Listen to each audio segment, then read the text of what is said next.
मेरा ये वीडियो सारे इंडिपेंडेंट जर्नलिस्ट और कंटेंट क्रिएटर्स जो YouTube जैसे डिजिटल प्लेटफॉर्म्स यूज करते हैं उनके राइट्स के लिए है। ये सॉलिडारिटी है उन इंडिपेंडेंट कंटेंट क्रिएटर्स के साथ और जिनको एक थ्रेट फेस करना पड़ता है लार्ज मीडिया हाउसेस की तरफ से, जिनके पीछे कॉर्पोरेट बैकिंग है, सरकार की बैकिंग है। आज जब लिगेसी न्यूज मीडिया, खासकर टीवी न्यूज, अपनी क्रेडिबिलिटी, रेलिवेंस और ऑडियंस खोती जा रही है, उनके बीच में एक अनइजीनेस है। सरकार भी काफी अनइजी है ऐसे डिजिटल प्लेटफॉर्म्स के लिए, क्योंकि वो उनको कंट्रोल नहीं कर पा रही है लिगेसी मीडिया की तरफ, क्योंकि यहां पे कोई कॉर्पोरेट ओनरशिप नहीं है।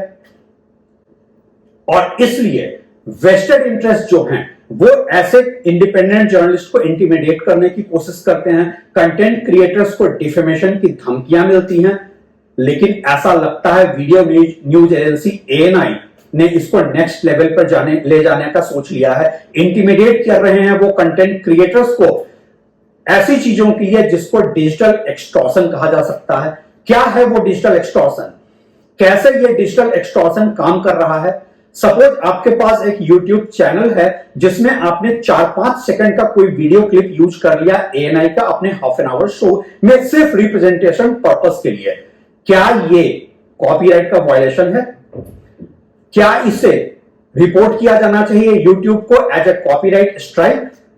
फेयर यूज पॉलिसी जो कॉपीराइट एक्ट का है वो अलाउ करता है लिमिटेड यूज किसी भी कॉपीराइट मटेरियल के लिए बिना परमिशन के और अंडर सर्टेन स्पेसिफिक सर्कमस्टांसेज। ये स्पेसिफिक सर्कमस्टांसेज काफी चीजों में होते हैं, न्यूज रिपोर्टिंग में हो सकता है, एजुकेशन पर्पसेज में हो सकता है, और ये मेन वीडियो नहीं होता है, ये सिर्फ रिप्रेजेंटेशन के लिए यूज किया जाता है।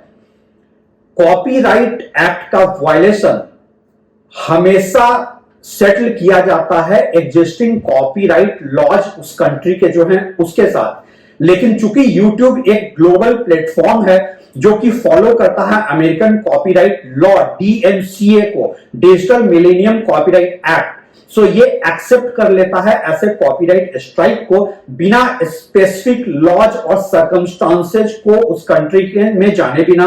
क्या ये फेयर है?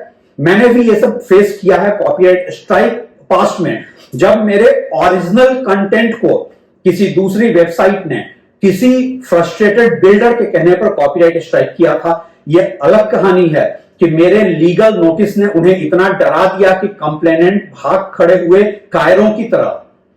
वापस आता हूं आज के उस मुद्दे पे, प्रेजेंट कंट्रोवर्सी पे, जहां ANI कॉपीराइट स्ट्राइक दे रहा है YouTube चैनल्स के खिलाफ और फिर उनसे जो मांग रहा है उसको एक्सटॉर्शन कहा जा सकता है। 40 से 50 लाख रुपए की डिमांड हो रही है इन YouTube चैनल को कॉपीराइट स्ट्राइक विड्रॉ करने के लिए। बहुत सारे यूट्यूबर्स उतना पैसा कमा भी नहीं पाते हैं। मेरे कुछ सवाल है यहां पे। कॉपीराइट का डेफिनेशन क्या है इंडियन कॉन्टेक्स्ट में? क्या 5 से 10 सेकंड का वीडियो किसी रिप्रेजेंटेशन पर्पस के लिए दिखाया जाना कॉपीराइट एक्ट का वायलेशन है?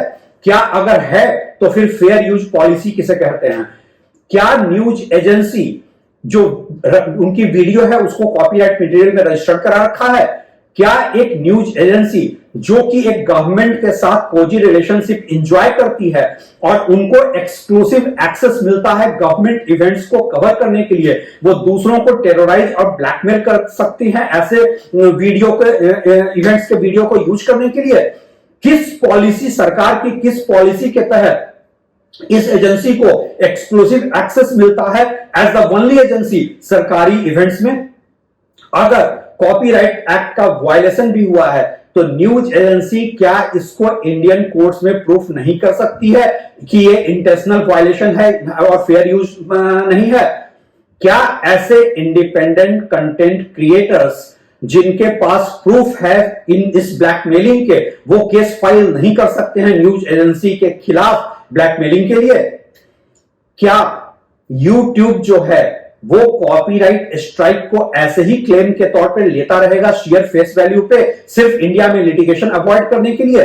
लीगल ओपिनियन इस पर बहुत डिवाइडेड है, लेकिन एक इशू ये इशू ये एक्सपोज करता है कि इंडिया में एक अर्जेंट नीड है कि डिफाइन किया जाए कॉपीराइट वायलेशन क्या है और फेयर यूज पॉलिसी क्या है।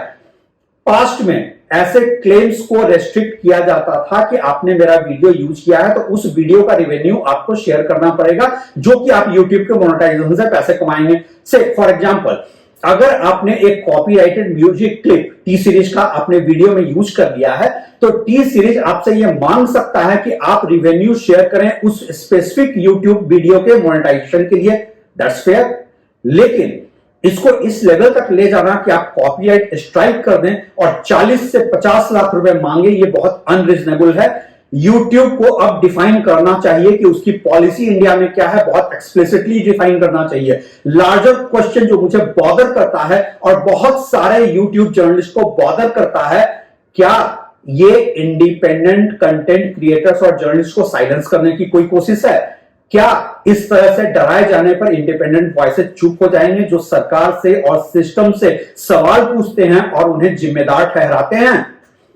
अनफॉर्चुनेटली ना तो YouTube के पास ऐसे मेजॉरिटी इंडिपेंडेंट कंटेंट क्रिएटर्स के लिए कोई स्पेसिफिक पॉलिसी है और ना ही वो कॉस्टली और लेंथी लिटिगेशन में जाना चाहते हैं। सो एक क्लियर गाइडलाइंस की यहां पे बहुत जरूरत है YouTube के क्रेडिबिलिटी के लिए और कंटेंट क्रिएटर्स की के लिए भी। लार्जर इंटरेस्ट तभी सर्व होगा सारे इंडिपेंडेंट वॉइसेस का और YouTube का भी कि एक पॉलिसी क्लियरली डिफाइन कर दें। और जहां तक बात है सारे इंडिपेंडेंट जर्नलिस्ट और कंटेंट क्रिएटर्स की, मुझे लगता है टाइम आ गया है कि हमें भी एक अलायंस बना लेना चाहिए, एक दूसरे की मदद करने के लिए, कलेक्टिवली एक दूसरे के साथ खड़े होने के लिए, लिगेसी मीडिया के खिलाफ जो कि डर रहे हैं कि वो अपना ग्राउंड लूज कर रहे हैं, रेलिवेंस लूज कर रहे हैं इंडिपेंडेंट वॉइसेस के सामने। क्या ऐसा होगा? क्या ऐसा होना नहीं चाहिए? Feel free to drop me a mail. आप मुझे अपने सुझाव भेज सकते हैं। और एक बात याद रखिएगा, जो लोग आज चुप हैं उनको नवाज देवबंद का वो शेर मुझे याद आता है, जलते घर को देखने वाले फूस का छप्पड़ आपका है, आग के पीछे तेज हवा है, आगे मुकद्दर आपका है। उसके कत्ल पे मैं भी चुप था, मेरा नंबर अब आया, मेरे कत्ल पे आप भी चुप हैं, अगला नंबर आपका है। तो मैं सारे इंडिपेंडेंट जर्नलिस्ट और कंटेंट क्रिएटर से कहता हूं, इसके खिलाफ आपको आवाज उठाने की जरूरत है, एक साथ आने की जरूरत है। हमें मिलकर इस लड़ाई को लड़ना होगा। YouTube को अपनी पॉलिसी डिफाइन करनी होगी, क्या फेयर यूज है और क्या कॉपीराइट वायलेशन है। ये जो वेग लाइन है जिस वजह से सारे इंडिपेंडेंट क्रिएटर्स और जर्नलिस्ट के ऊपर एक तलवार लटकाई जा रही है, वो इस freedom of speech and expression के लिए ठीक नहीं है। Thanks for watching.